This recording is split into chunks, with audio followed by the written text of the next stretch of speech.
días, hermanos, Dios los bendiga, qué gusto poder saludarlos. Hoy es domingo 17 de mayo de 2020 y nos encontramos a través de estos medios para poder compartir la palabra de Dios, para poder compartir un poco de lo que el Señor nos ha dado. Hoy quiero compartir con ustedes brevemente grandes verdades que afirman nuestra fe en tiempos difíciles. Si bien es cierto que no nos ha ido muy bien en cuanto a lo económico, entre otras cosas, tampoco podemos decir que nos ha ido mal, porque la provisión y cuidado del Señor ha estado con cada uno de nosotros. Cada representante de su reino ha sido cuidado, protegido y provisto por el Señor, por la providencia de nuestro Señor. Hoy quiero compartir con ustedes en Juan capítulo 14, ¿sí? Entonces, Jesús ha desarrollado su ministerio terrenal durante 3 años y se encuentra en la semana final de su vida. El lunes de esa semana, el Señor fue reconocido como rey en la entrada triunfal a Jerusalén. Las personas lo han recibido, lo han proclamado rey.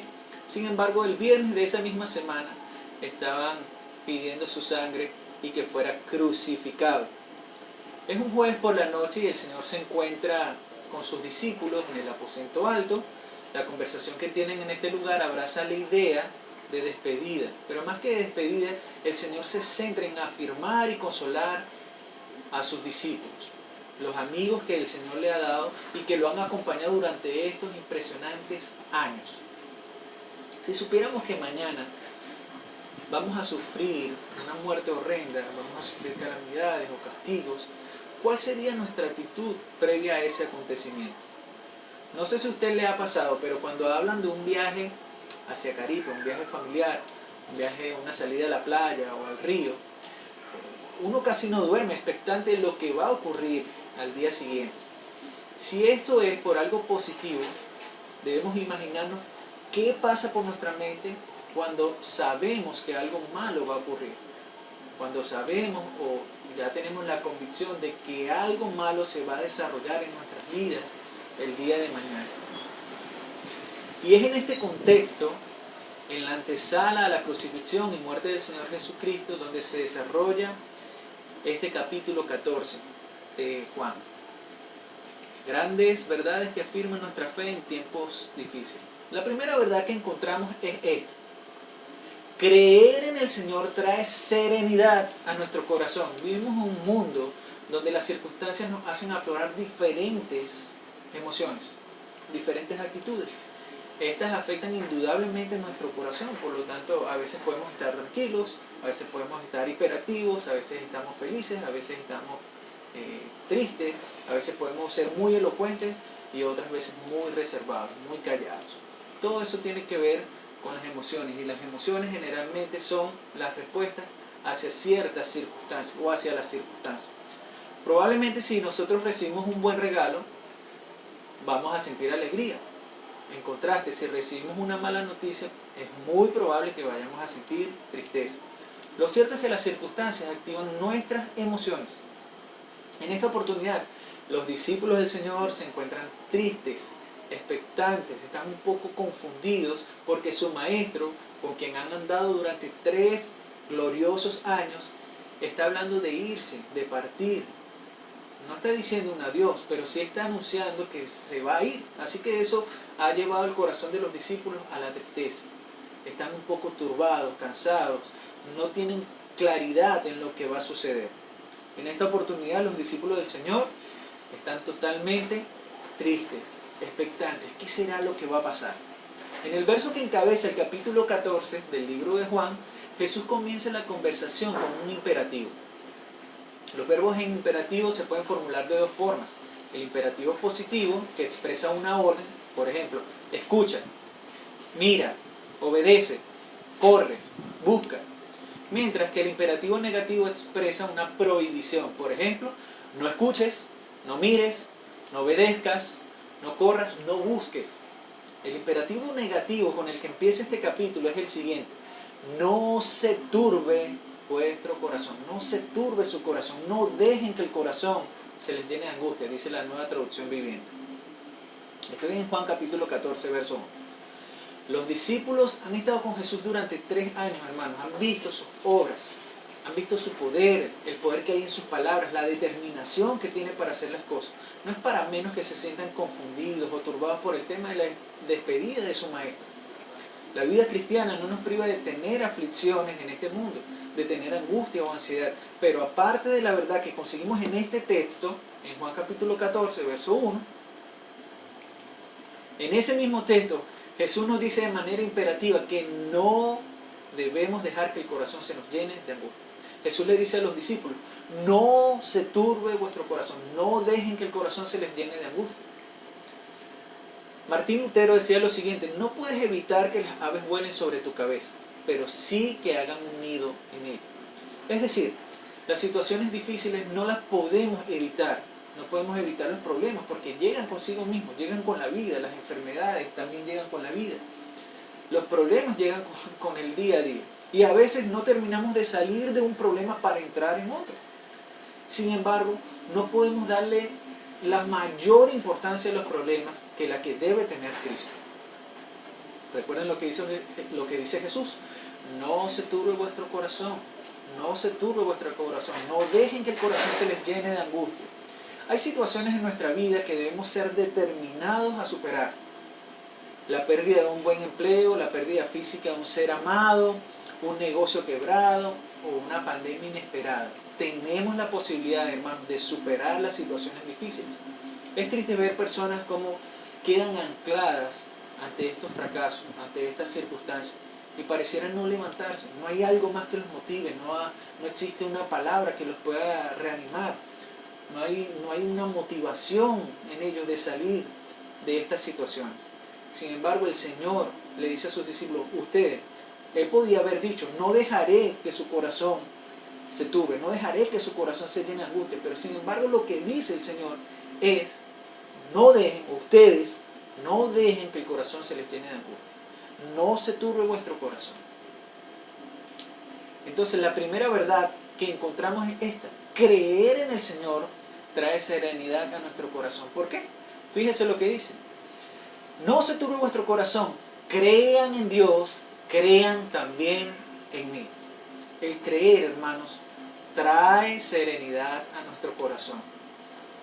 El creer en las palabras del Señor, el creer en la palabra de Dios, el creer en sus promesas, eso trae serenidad a nuestro corazón.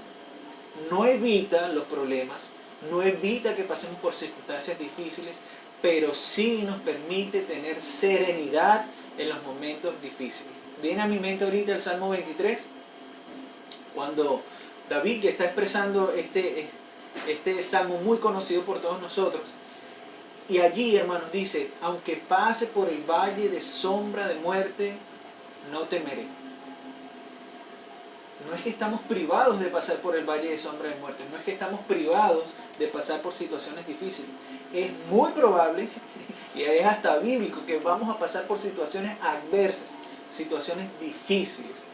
Pero el Señor está con nosotros y eso trae paz. Creer en el Señor trae serenidad a nuestro corazón en los momentos difíciles.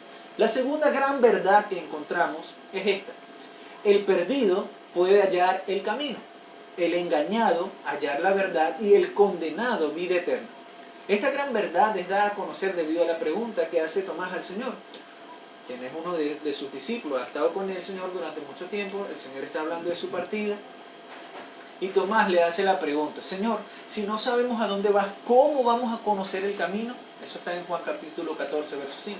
Jesús le dijo, un texto muy conocido por nosotros, Juan 14:6, yo soy el camino, la verdad y la vida. Nadie viene al Padre sino por mí.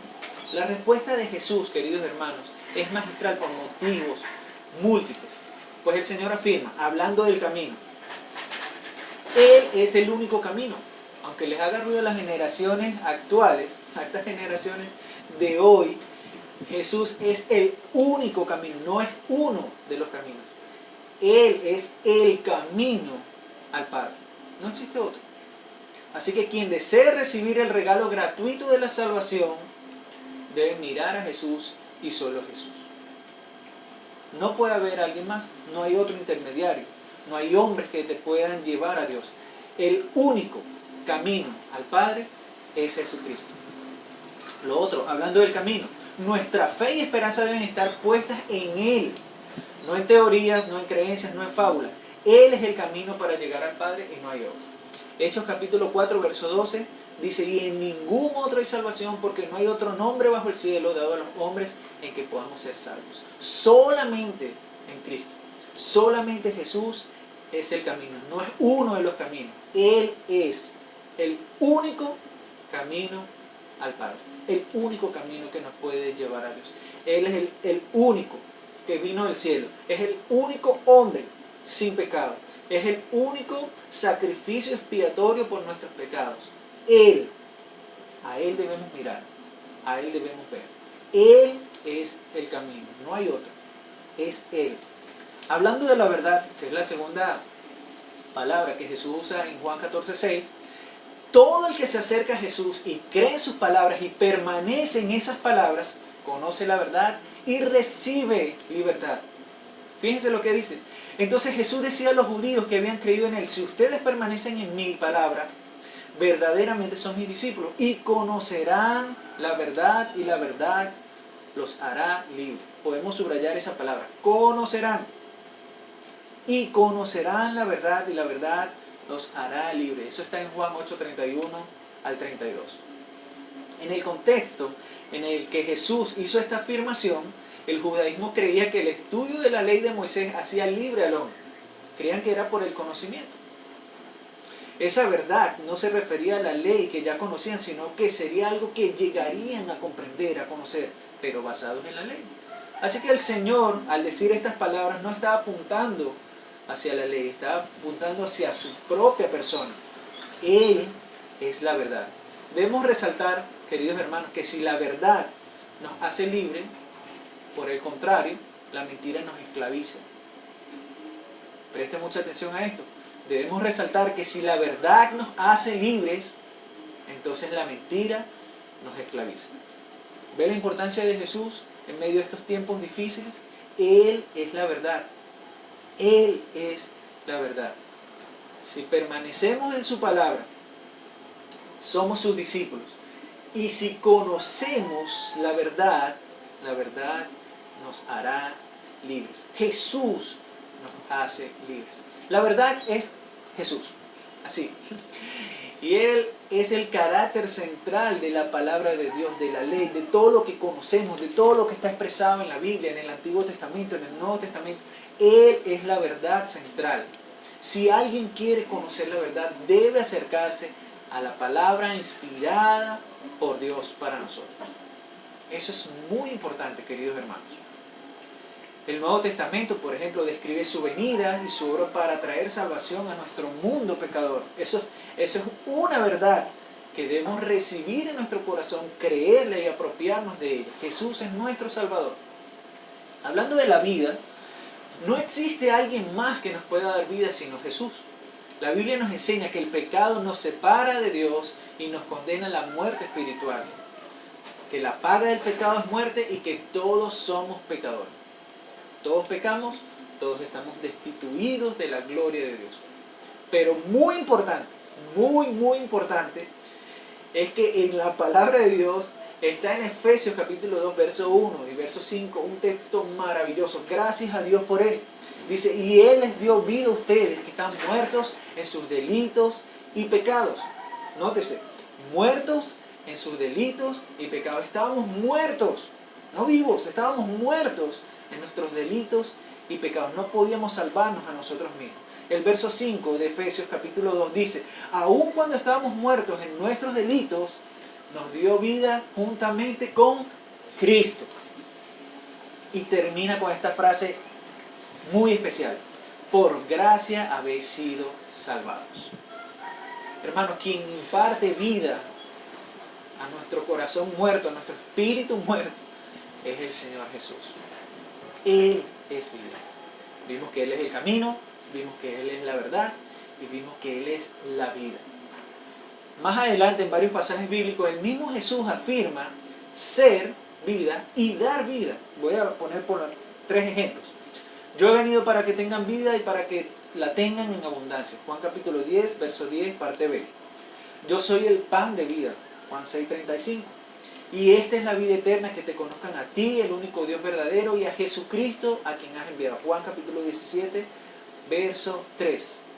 Entonces, la segunda verdad que encontramos es esta.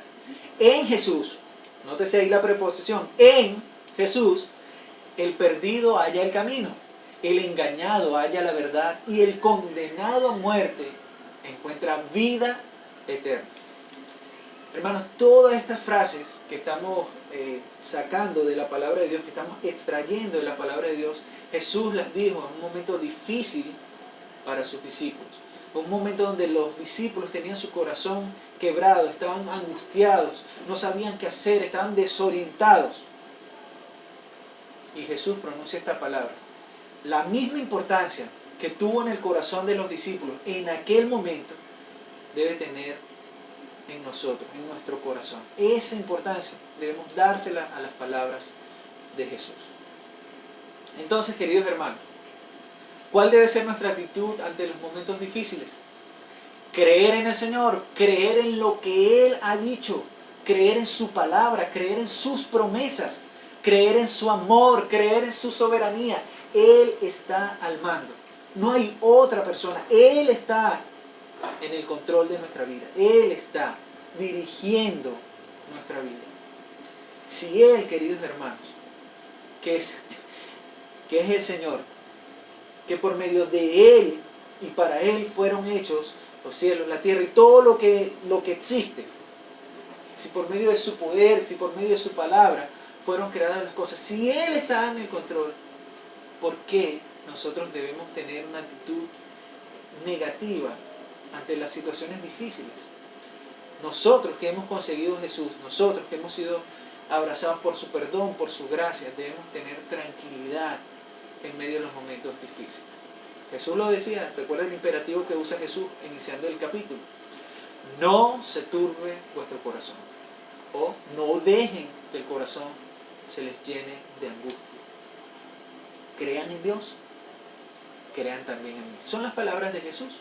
Así que al momento de creer en lo que Él ha dicho, de conocerlo, de creer en su palabra, de creer en sus promesas, nuestro corazón, hermano, puede tener tranquilidad en medio de los momentos difíciles.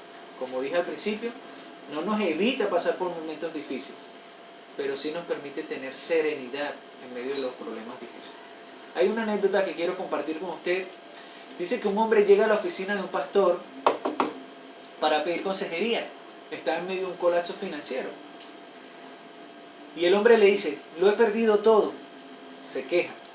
El pastor responde, lamento que haya perdido su fe. El hombre dice, no he perdido la fe. El pastor le responde, entonces lamento que haya perdido su carácter. El hombre responde, no he dicho eso, aún conservo mi carácter. El pastor le dice, bueno, me duele saber que haya perdido su salvación. El hombre responde, no fue lo que yo dije, no he perdido mi salvación. Entonces el pastor le dice, todavía tiene su fe, su carácter y su salvación. Me parece que no ha perdido ninguna de las cosas que realmente valen. Cuando leí esto, hermanos, quiero decirles que mi corazón tuvo que reflexionar mucho, porque a veces le damos importancia a lo que no debe tener importancia. Aquellos que amamos a Dios, todas las cosas nos ayudan a bien. Si es de pasar por una pandemia, hermanos, tengamos tranquilidad, porque tenemos lo más importante. Tenemos a Jesús. Él tiene el control de todo.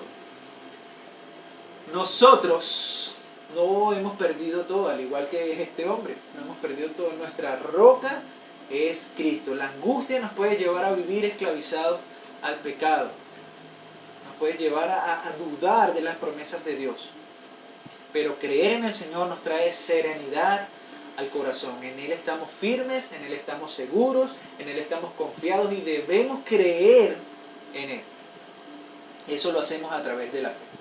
La segunda aplicación que podemos encontrar es que Dios ha provisto para nosotros el camino hacia Él, la verdad de Él y la vida eterna en Él a través de Jesús.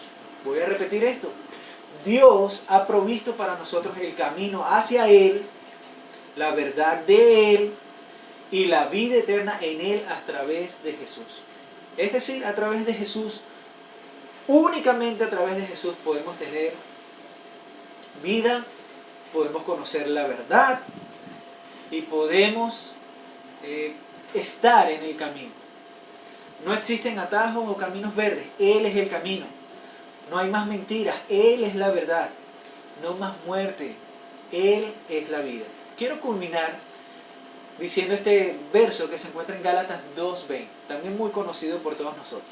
Con Cristo he sido crucificado, ya no soy yo el que vive, sino que Cristo vive en mí. Y la vida que ahora vivo en la carne, la vivo por fe en el Hijo de Dios, el cual me amó y se entregó a sí mismo por mí. Dos grandes verdades, queridos hermanos. Dos grandes verdades podemos encontrar en este libro de Juan, en este capítulo. Ya sabe, la primera de ellas es que creer en el Señor trae serenidad a nuestro corazón. Creer en sus promesas, no creer por encima, creer con convicción. Y la segunda verdad que encontramos es que el perdido puede hallar el camino. El engañado puede hallar la verdad y el condenado puede hallar la vida eterna. Solamente en Cristo Jesús. Queridos hermanos, les mando un abrazo. El Señor me los bendiga y los guarde. Sigamos adelante, confiando en las promesas del Señor.